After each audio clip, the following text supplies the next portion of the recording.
Assalomu alaykum. Rahmat. Advokat kim?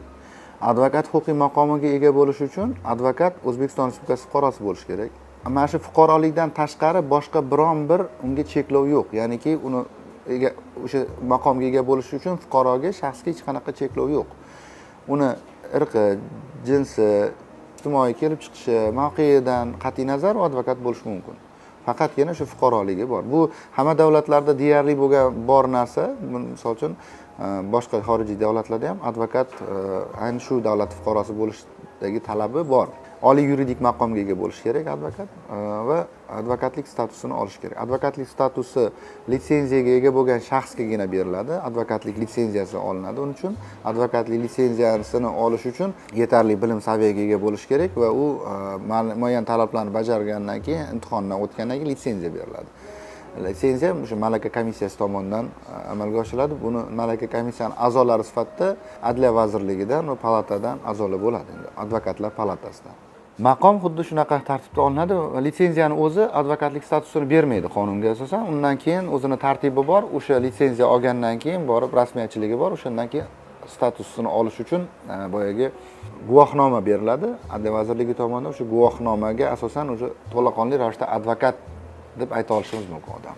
Advokat bo'lish uchun dastlab o'sha oliy yuridik ma'lumotga ega bo'lish uchun tegishli bo'lgan ta'lim dargohlarida o'qish kerak bo'ladi. Mana institutlarda yoki bo'lmasam shu yuridik universitetda o'qish kerak yoki bo'lmasam boshqa universitetlarning fakultetlari bor, o'sha fakultetlarni tugatish kerak. Ya'ni oliy yuridik ma'lumotga ega bo'lish kerak birinchi navbatda. Diplom olgandan keyin, o'sha diplomni olgandan keyin hozirgi kunda haligacha bor talab bu yaqinda bekor bo'lishi kerak. Bu narsani islohot ketyapti. U ma'lum bir darajadagi ish stajiga ega bo'lishi kerak, faoliyatida ish stajiga ega bo'lishi kerak. Mana shu ish amaliyotiga ega bo'lgandan keyingina u advokatlikka litsenziyaga ega bo'lish uchun imtihon topshirishi mumkin.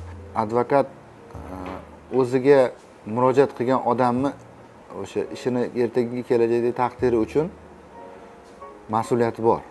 Bu mas'uliyatli kasb bo'lganligi sababli amaliyot talab qilinishi noto'g'ri emas deb o'ylayman.